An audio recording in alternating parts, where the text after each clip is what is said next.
Hi, this is Glenn with Crimson Lotus Tea, and we are in a secret location near Menghai in Zhejiang, Yunnan. And I'm going to show you something that not a lot of people get to see. I'm going to show you how Shou Puerh is actually made. We are in a factory where they do the Wodui process. We've gotten permission from the factory owner to show you select things about how his process is done. I can't show you everything. Some of his stuff is secret. He doesn't want people to know how he does it. He does small batch Wodui, and his stuff is pretty impressive. This is the cleanest facility that I have ever seen, and I'm going to show you guys some of it, and hope you guys enjoy this really cool, unique, rare look inside of something that not a lot of people get to see down here. This is it. This is what a Shou Puerh factory looks like. The process that makes Shou Puerh is called Wodui, wet pile fermentation. In this factory at this time, there's only one wet pile going.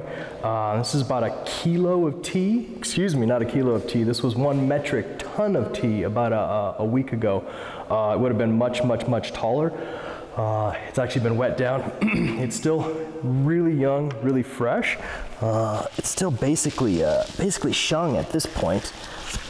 There we go. Get in there and see that. So this has been wet down. On the outside, it's still pretty cool. They pile it down with fabric like this to keep the heat going. Temperature is actually monitored on the inside. So this one is 50 degrees Celsius in the actual center of it. Another week from now, they'll probably they'll turn it and re-wet it again if it needs to be wet. This one is actually done off of the factory floor on these wood pallets. This is a local wood. The wood is aroma free. They've got to be very particular about the wood that they use because it can actually impact the flavor. A factory this size can actually do about 10 metric tons at a time. Like I said, they've only got one going at this time. These are all the tools that they use. I'm really impressed with how clean things are. So, like I said, another week they're going to use shovels and pitchforks. They're going to turn the pile. They've got to aerate it, and they try to get the heat to go to all the parts. And then if they need to, they're going to add more water to it. This is the machine that they use to actually wet the material. It's at the beginning. It's a pretty impressive machine. Water comes into here. There's like spray jets and nozzles in here. It actually sprays it. So they set this right next to the pile. They put all the material right onto the machine.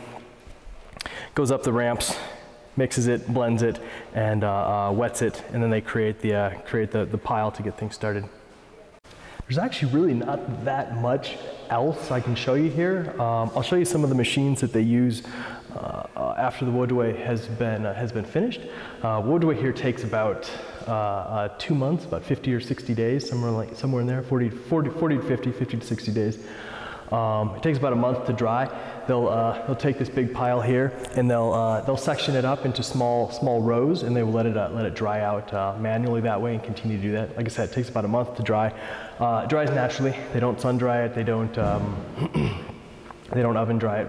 And then after it's dried, I'll show you a couple of the machines that they use to remove some of the dust and material and things.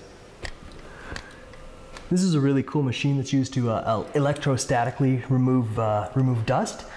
Each of those rollers has an electrostatic charge, and it can actually pull the dust straight off the material. And that's actually really important because the Shou Puerh process creates like lots of dust, including like little bits of bacteria and fungus and yeast that has turned into powder after it's been dried. Those external particles have died, but they're still on there. And so a machine like that can actually sort that stuff off.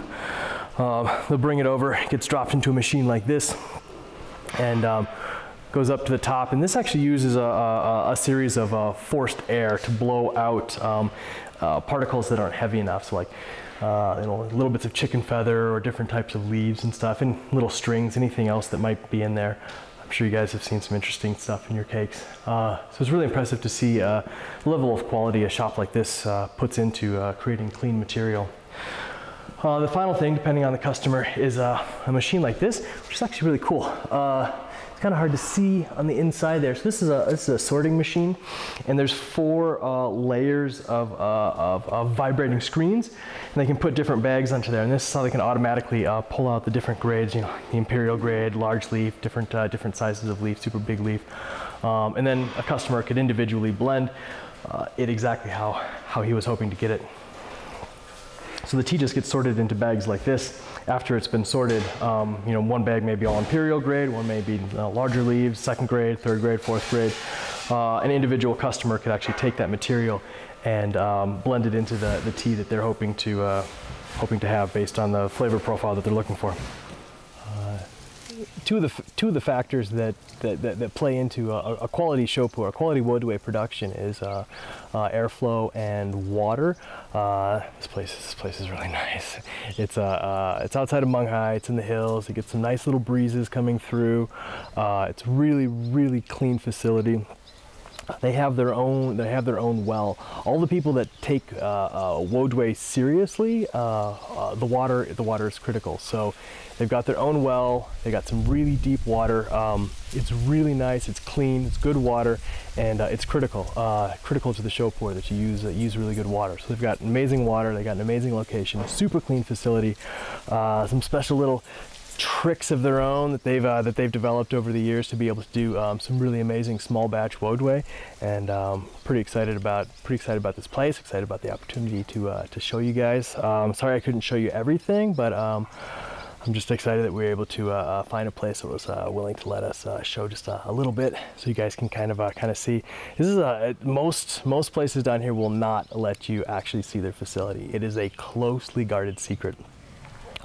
And for a good reason.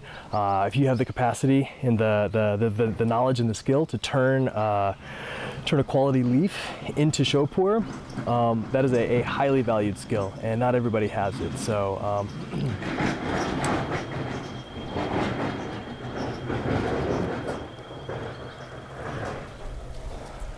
All right, well, thank you guys for watching this video. Appreciate it if you would like and subscribe.